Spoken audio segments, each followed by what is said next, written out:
All right, hello, this is Jeff Scott of Blackhawk Technical College. The class is 152, 153, mobile web development, iPhone. And what I'm going to do right now is I'm going to start going over a bunch of the lessons and just doing a tape outside of class so that ideally, at least, inside of class, we can concentrate solely on writing code. So I did kind of go over chapter 24 last time, but I want to mention it again to you. I'm going to go through this, but it's 4 or 5 pages in a chapter of a book. I would strongly suggest, if you want to learn more about it, more than I'm giving you or whatever, you can go out to youtube.com and you can go out there and you can find Code with Chris, Xcode 7. And you'll see he's got a bunch of videos in here. I'm not going to go through any of them. The only thing I would mention is I believe it's episode 7 in here is on size classes. Now, it's only 7 minutes long, but he does a nice job of explaining what's going on in there. The whole series is nice. It's the one I mentioned to you in class before. He builds the game, the war card game. All right. As it says, back in 2007, developers basically only had to worry about the first generation iPhone. The iPad wasn't that big of a thing, if it was even around then. But since then, you know how it's grown. That's one of the reasons when you create a project that you're asked if you want a universal interface, which means that you will have the app will be able to run on either an iPhone or an iPad. All right. In the past, that typically involved 2 different storyboard files, one for each type of device. Well, you don't have to do that anymore. All right. And much of that is in auto layout, which we've already discussed, but some of the rest of it is in size classes. With size classes, notice, intended specifically to allow a user interface layout for multiple screen sizes. What happens when you go down to the bottom and you click on that WNEHNE, which means any width, any height, and you first go into Interface Builder, all right, and under the File Inspector, when you choose to have size classes on, once you click that, you're going to get a thing that looks like this. And as you go into that blue box and you move it around on the screen, what it says down here is going to change. All right, that means any width, any height. But you'll see other things, and we'll go over those in just a second, but I wanted to show you quickly how that was done. So as mentioned here, size classes allow you to work with different screen sizes. All right. Interface Builder, as it says, allows different auto layout constraints to be configured for different size settings. So it's auto layout working in conjunction with size classes. All right. So the idea is, let's say you wanted a special screen just for the iPad. You could set this up here to iPad size, all right, and then do what you wanted to do with it. And that's the idea behind it. All right. So you don't typically then, if you're going to do these special configurations, you won't use the any category. All right. The author says the recommended approach is to begin by designing for a particular device, like the iPad, with all settings set to any, and then move it around. Because what you'll notice is if you go from different size phones, especially from like the 4S to the 6S, it's going to change because the screen size has changed quite a bit. So again, if you go to the File Inspector, you want to make sure that the Use Size Classes here is checked or turned on. Down on the bottom, you'll see this WNEHNE. It's right to the left of the different auto layout constraints that are right here. All right, it says, clicking on the size class setting in the status bar will display the panel. So if you click on this, it'll display this. As it says, it has a grid with each cell representing a width and a height size combination. You'll notice they're the same size right now. So the width and the height are the same currently. As it says, it's sized for 480 by 480 to indicate the layout settings are not specific to any particular size class. If you go and you move the mouse pointer, and you move it a little bit, I believe to the left, you'll see this. Now notice, what you'll notice is, it says if you hover the mouse pointer, then it displays the traits for the corresponding size class and allows you to have a compact width. So in other words, it's going to be something that's in horizontal and a regular height. If it says compact height, if it says compact height and regular width, it's being done for landscape. All right, so they have you create an actual tutorial in here, or they have a little mini tutorial in here that starts on page 174. But again, the whole thing is about 6 or 7 pages. So they tell you to create a new single view app called Universal Demo. All right. And then they say this will serve to show you why about the any types of things. It says add an image view and 2 buttons. So you put an image view in the middle there, 2 buttons, one that says send and one that says edit. All right, select the image view and use the pin menu to set the constraints to the top level edges with 0 and to constrain the margins. So in other words, take this and do this to it. All right, this 0 and this 0 here basically means when you run this, you want the left edge and right there and the top edge to be as close to the end as you possibly can make it. All right. Then what you can do with what they tell you to do, and we haven't really gone over this, is they say you can click and drag across this and you can click down. You've already set these two. So you can click over or you can click down. And when you do, it's going to bring up an aspect ratio thing that's going to come up. All right. And it says select the aspect ratio. What the aspect ratio means is as the size of your app changes, in other words, as you go maybe from an iPhone to an iPad, you want the aspect ratio, so you want the size of this to maintain constant and the size of these buttons to maintain and be constant based on the size of the different device that you're using. All right.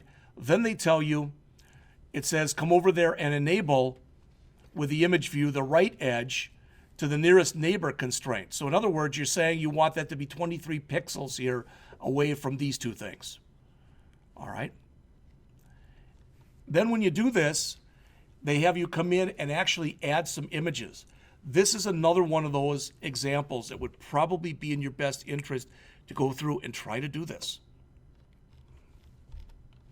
So they designed it for an iPhone layout. So it comes up looking like this. Pretty nice. All right. Then they have you make some changes. All right, it says in the previous step, the edit button was uninstalled from the W Compact H regular class for the storyboard. So you're changing it based on the type of device that you're using. All right, now that was very quick, and maybe you got nothing out of it. I don't know. Hopefully not. So let's jump into the next chapter, chapter 25, which are on storyboards. In the example that they have here, it's kind of a different example because what they have you do is instead of coming in and having you create a tabbed example, which is what we'll do in class, they have you come in here and just have the single view. All right. And in the single view here, they have you come down and add a label and a button. The label says scene 1. The button says go to scene 2. And they have you do some suggested constraints to try to basically set it up so it looks fairly nice. All right, you drag down then and you create the label. Then they have you come in and add a new view controller object, okay, literally from your object library, and just drag it up and put it next to the other one. So right now there's 2 view controllers. There is no connection between them, and basically this second view controller doesn't have very much stuff in it right now. All right. So the idea is what you want in here is this to say scene 1, go to scene 2. This will have a label that says scene 2, go to scene 1, and it'll allow you to pop back and forth between the others. The way they have you do it, though, there's nothing wrong with it, but they have you do it as a single view app where they remove some stuff and add it back in. All right. Regardless of how you do it, whether you do it and follow what the steps that are in this book or the way that I'll show it in class, what you need to do is you need to create what's called a segue between these two things. So right now, this arrow that's right here means that's the start of the app. We want to add this one, which means that this one is going to go to this one. All right. So we want to create a segue, which, as they mention up on the top here of the page, it's a transition from one scene to another within a storyboard. All right, and these are both basically scenes in here. So we want to be able to click the Go to Scene 2 button and have this one come up. Then we want to be able to click the Go to Scene 1 button and have this one come back up again. All right, so notice what it says. It says, within the application, touching the Go to Scene will go to Scene 2. Conversely, the button will return back to Scene 1. To establish a segue, hold down on the Control key on the keyboard, click over a control, in this case, the button right here, all right, and then drag, when you get that blue line, drag it over to here. And it doesn't have to go anywhere. You don't have to put it in here anyplace. Just drag it to an empty space over here. All right. When it comes up, a mouse button will appear. Select Present Modally, and that'll establish the segue. All right. Now that has established it in one direction. We're still going to have to establish it going back in the other direction. Now there's different ways that you can configure this. They mention here that if you want, you can change the transition type to dissolve. You can have it set to flip. And all those different things are the way that when you go from one screen to another, how you want them to show. We'll look at that hopefully if there's time in class tomorrow. All right, on the top of page 185, 25.6, associating a view controller with a scene. All right, it says at this point in the example, we have two scenes, but we only have one view controller because we dragged the view controller in, all right, but we haven't set it up so that it's got any code associated with it. So it says the first step is to add the class source file for the view controller to the project. And they show you in here how to do this. All right. So it says Control-click on the Storyboard target at the top of the Project Navigator file and select New File. You want to make sure that you have the second one selected when you do this. Once you do that, you want to come in there, and under iOS, you want to choose Cocoa Touch Class, give it a name. The name they give it is Scene 2 View Controller. All right. Then once you do that, you have to go over to the Identity Inspector. I always forget which is which over here, but you go over to the Identity Inspector. So you click the right one here, or you go to View Utilities Identity Inspector, and you change the class here. Because by default, its name is going to be UI View Controller. You want to change it to Scene 2 View Controller. Now what you have is you have two different storyboards and two different viewcontroller.swift files associated with them. All right. Passing data between scenes, top of page 186. It says one of the most common requirements is the passing of data. So they show you how you can actually pass some data. I'm not going to go through and do this. Again, we're going to go through our own example, okay? And hopefully that'll make more sense when we do that in class. All right. Jumping over to page 189, chapter 26, organizing scenes over multiple storyboard files. Now they have you come in and they create a scene 3 with a go to scene 4. The point is, what happens when you have really complex apps is it can get very worrisome and very hard to go back and forth between different scenes. This isn't bad when you only have 2 or 3 scenes, but when you have more and more scenes, it gets to be kind of unwieldy, for lack of better words. All right? So what they show you in here is how you can go in and how you can go in basically and, all right. It says to move this scene to a second storyboard, select it in the storyboard and choose Editor Refactor as storyboard. The bottom line is this. You can kind of have a storyboard menu when you think about it. So if you want your kind of like your main screen to allow you to go to a bunch of different pages, you can do that. And what we're going to get into is in order to do that, these buttons up here, there's nothing wrong with them, but would you want to really have 6 buttons here? Go to scene 1, go to scene 2, 3, 4, 5, 6. No, typically, so we'll put a bar down here and or one up here, which will allow us either here or here, which will allow us to be able to move from scene to scene. And that's what they talk about in here. They show you how you can establish a connection between different storyboards, but guess what? It's very similar to the thing that we did in the previous chapter. So again, we're going to go over an example of this tomorrow. All right, jumping on. This is the tab bar. This is what we're going to end up creating. All right, in this example, in this chapter, they have you start to create a tab bar app, but it's a very simple example. And they build on this as we go on.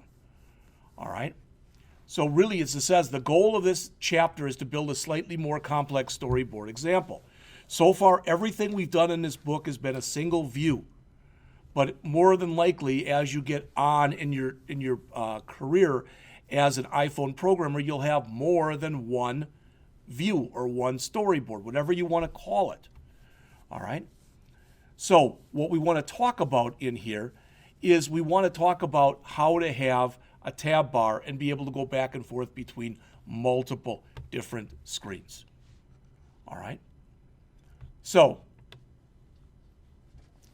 they mentioned that multi-view applications will need a visual control that will be used by the user to switch from one content to the other. It typically takes the form of a tab or a navigation bar. So it says the first step in the example is to create a new project. This is the first time when we create a new project, we're going to choose tabbed application. Again, I'm going to try to put together the material that's in chapters 25, 26, 27, and 28, I guess, all together. Well, probably 29 and 30, put all of it together into one app so we can see what's going on, okay?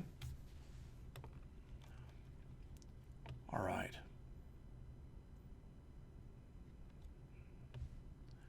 So what they have you do, again, I'm not sure exactly why the author has you do it this way.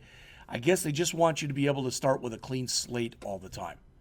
All right, they mention how Xcode pre-populates a bunch of stuff for you, but they basically have you come in and remove just about everything and start over again. All right? This is the key thing right here. This tab view controller, the way that it's going to be set up from the get-go is there should be one view controller right here, which is your tab bar controller. Then there'll be up here someplace, there'll be another view controller, and over here there'll be another view controller. And there'll be connections between them. And the idea is you can go from here either to the one here or the one here. And then you have to establish relationships to be able to jump from here to here or here to here. And that's what they talk about in the chapter. All right, so we're going to run through these steps. It'll make so much more sense to show it to you. The problem is I start showing you this and then something goes wrong or whatever. So I have to go home and tonight try to create a very simple project and duplicate it tomorrow before your eyes so we can go over this stuff. Because that'll get us through the stuff in 25, 26, 27, really up through 30. They have you come in here and change the color, and they'll have you make one of these red, and they'll have you make the other one green so that you can jump back and forth. And then you'll use these to jump back and forth between screen 1 and screen 2. All right, we'll do something similar to that tomorrow. Again, sorry if it seems like I'm going through this quickly. Hopefully it'll make a lot more sense when we go through the stuff that's in here and we do it as a class with our computers. The problem that we're going to have with this, just so you know, boom, we start working on it. My stuff's working and yours isn't. If we take the time to make sure everyone's works, we're never going to get it done. We're just not going to have the time. All right? So what they jump into next is they start talking about TableViews, which is something that you can create with the stuff that we're working with. Here's an example of a table view, and maybe you've seen this before. All right? This basically is the equivalent of a row in a table. All right? And there's a make, a model, and a photo. You can set these up as complex as you need to or as simple as you need to. My hope is that one of the things that we'll be able to do either tomorrow in class or the next class is we'll come in and we will create a simple type of to-do list where what we'll do is we'll have this set up so you'll be able to add items onto a to-do list. Okay, our main screen will basically say on it something along the lines of to-do application. Then we'll have a thing over here, and it'll be just add an item to the to-do list. All right, it'll show our to-do list, and it'll allow us to add an item. Then when we click that, we'll go to here, and we'll be able to add our item. Once we add it, we can either add another one, or we can go back to our original list. I think when you see that, hopefully it'll make a lot more sense as far as what we work with. When you set this up, you typically, it says here, self-sizing table cells, you set up what's called a prototype cell. So in this case, you'd be saying, I'm going to have a label, and an image view, for example. Here, I might only have a label. So these can be as simplistic or as complex as you want them or you need them to be. Now, they talk in here about different fonts. That's really not that important. All right? They show you the different kinds of cell styles, etc., that you're going to end up getting in here. But like I said, it's not that that's unimportant, but it's just we don't have a lot of time to go over that. All right? Okay. Morning. Okay, so when we come in here then, as it says, using Xcode 7 storyboards to build, Jeff, talk to me? Okay. Hold on just a second.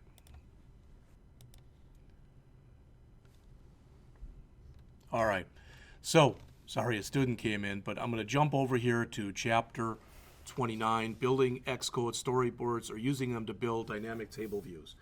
What they do in this chapter, what the author has you do in this chapter and the next chapter, is to create a very simple example. And when I say that, it really and truly is what that is. It's a simple example. And what they have you do here is come in and create a table view. All right. And there's the prototype. So this prototype will have in it, to begin with, an image, and it'll have a label. And it's supposed to be a tourist type of thing. So really what we start, we'll have about 5 different things. We'll have, notice we have 3 different arrays. An array that's going to have the names, those names that you see right there are going to be, they're going to basically be the names that are going to show in the label. All right? These images that are right here, all right, are what are going to show in the image view. And when you click the label, the idea is you should be going to the different Wikipedia page for the different thing that's involved. So the point is, you see that we've got a fairly simple interface. We set up a prototype cell, which means we can have as many of these as we want or need to. But the idea is every one of them should have an image view followed by a label. So again, it's a fairly simplistic example. All right. Then they go through the code that you have in here. Ideally, if we have time tomorrow, we're going to create 2 different things. We're going to create one where we segue from one thing to another thing, and we're going to create another where we will be working with these table cells. All right, we'll do at least one simplistic one in here. So it won't be as complex as the one that is shown here. All right, that's what it looks like. And what they have you do in the next chapter here is it says implementing the table navigation using storyboards.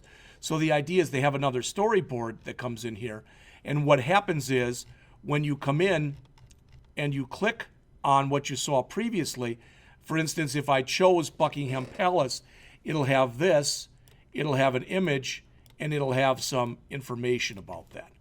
So that's what we're going to do tomorrow. All right, that'll get us through chapters 24 through 30. Then when we get done with that, on Thursday, we'll work with chapters 30 through 40. We're going to be going, for lack of better words, kind of in a blitzkrieg type of way. So we're going to be going quickly. I should mention to you also, in case you care, we're going to be skipping some of the stuff that's in here. There are several chapters in the book, like 6 or 7, that are on iCloud storage. We just don't have time to do those. So chapters 41, 43, 44, 49, 50, and 51, we're going to skip. We'll also skip the last 6 chapters in the book, chapters 100 through 105. All right? So we'll be going through some examples as a class tomorrow. So this is it for chapters 24 through 30. Tomorrow will be chapters 31 through 40.